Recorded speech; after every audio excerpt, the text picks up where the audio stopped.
अस्सलाम वालेकुम। उम्मीद करता हूँ सब खैरियत से होंगे। इंटरनेशनल मीडिया पे एक बहुत बड़ा इंकशाफ हुआ है। हसन मेहदी के प्रोग्राम में जुल्फ़ी बुखारी ने इंकशाफ किया है। हसन मेहदी का जो प्रोग्राम है वो मैं आपको बता दूं कि वो इंटरनेशनल पॉलिटिक्स में या इंटरनेशनल लेवल पे बहुत ज़्यादा देखा जाता है। वो पाकिस्तान के गरीदा फ़रूकी या तलत हुसैन वगैरह की तरह नहीं है, वो बहुत क्रेडिबल जर्नलिस्ट हैं। तो उनके प्रोग्राम में जुल्फ़ी बुखारी जो थे वो गेस्ट थे, तो उनसे इन्होंने पूछा हसन मेहदी साहब ने कि क्या अमेरिकन सफ़ीर जो है वो इमरान खान से मिले हैं, क्योंकि पिछले कुछ अरसे से या पिछले कुछ दिनों एक सोशल छोड़ा गया था यूट्यूबर्स की तरफ से कि अमेरिकन सफ़ीर जो हैं वो मिले हैं इमरान खान से, ताकि अवाम को एक तासुर दिया जाए कि इमरान खान के पीछे अमेरिका का हाथ है। ये अमेरिका की या यहूदियों की जो लॉबी वो कहते हैं, उस चीज़ का तासुर अवाम को दिया जाए। तो जुल्फ़ी बुखारी ने साफ इनकार किया कि ऐसी कोई मुलाकात नहीं हुई, लेकिन अलबत्ता जो मलेशियन प्राइम मिनिस्टर लास्ट दौरे पर आए पाकिस्तान में, तो उन्होंने इमरान खान से मिलने की ख्वाहिश जाहिर की, जो कि इस्टेब्लिशमेंट ने या हुकूमत ने उसको ना माना। लेकिन बाद में बहुत ज़्यादा इसरार करने के बाद जो लीडरशिप है PTI की, उसके साथ मुलाकात का तयन हुआ और तय हुआ कि उनके साथ मुलाकात की जाएगी, लेकिन वो भी मुलाकात बाद में कैंसिल हो गई। तो ये एक बहुत बड़ा इंकशाफ है कि मलेशियन वज़ीर-ए-आज़म साबिक़ा पाकिस्तानी प्राइम मिनिस्टर से मिलना चाहते थे, लेकिन उनकी मुलाकात नहीं कराई गई। अगर ये झूठ है तो हुकूमत को चाहिए कि इस बात की तरदीद करें, अवाम को सच बताएं। दूसरा, शेर अफजल मरवत एक प्रोग्राम में नदीम मलिक साहब के प्रोग्राम में कह रहे थे कि इमरान खान तब बाहर आएंगे जब नवाज शरीफ चाहेंगे।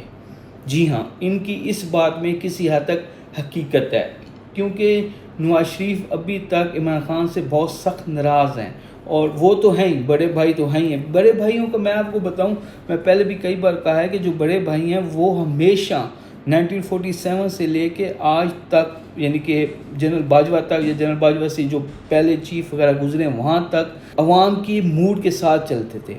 अवाम का मूड, अवाम की जो डायरेक्शंस होती थी उसको फॉलो करते थे, उसके मुताबिक चलते थे। लेकिन पहली दफ़ा हुआ है कि अवाम की इतनी मुखालफत बर्दाश्त कर लिया, इतनी मुखालफत को अपने गले पा लिया है, अवाम की ख्वाहिशात और उनकी जो ख्वाहिशें उनके बरअक्स चले हैं, सिर्फ़ और सिर्फ कुछ 2-3 जो ख़ानदान हैं उनके कहने पे। तो अभी शेर अफजल की बात किसी हद तक सच है। अभी जो नवाज शरीफ गए हुए हैं आउट ऑफ कंट्री, अमेरिका गए हुए हैं, वो जस्ट लॉबिंग करने के लिए गए हैं। जी हाँ, मैं बता दूं, क्योंकि ट्रंप के आने के चांस जो 8 दिन बाद जो इलेक्शन का रिज़ल्ट आ जाएगा अमेरिकन सदारती इलेक्शन का, तो उसमें ट्रंप के चांस बढ़ गए हैं और ट्रंप जीतते हुए नज़र आ रहे हैं। और ट्रंप की टेल या ट्रंप का जो झुकाव है वो किस तरफ है, वो अमेरिका का दूसरा इमरान खान आप कह सकते हैं।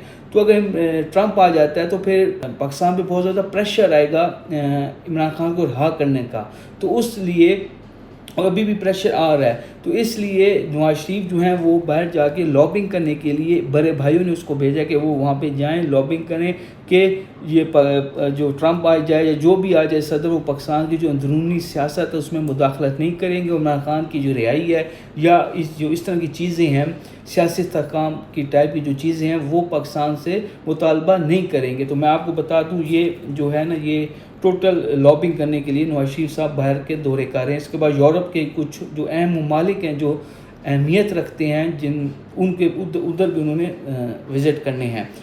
अच्छा, उसके बाद फैज़ ईसा के हवाले से आपने देखा कि लंदन में वो जब एक टेम्पल यूनिवर्सिटी है वहाँ पे लेक्चर दे के बाहर निकले, तो कुछ जो पाकिस्तानी नज़दा लोग थे, शियान अली और उसकी टीम, वो वहाँ पे खड़े थे और उन्होंने नाराबाजी की।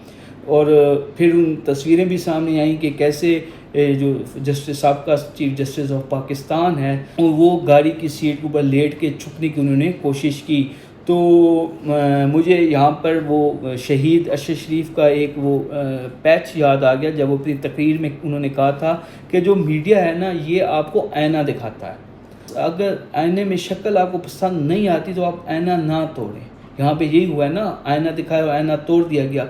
आईना तोड़ने की बजाय अपनी जो शक्ल है उसके खद्दो खाल को ठीक करें, उसकी शक्ल को संवारें, शक्ल को ठीक करने की कोशिश करें, ना कि आईना तोड़ें।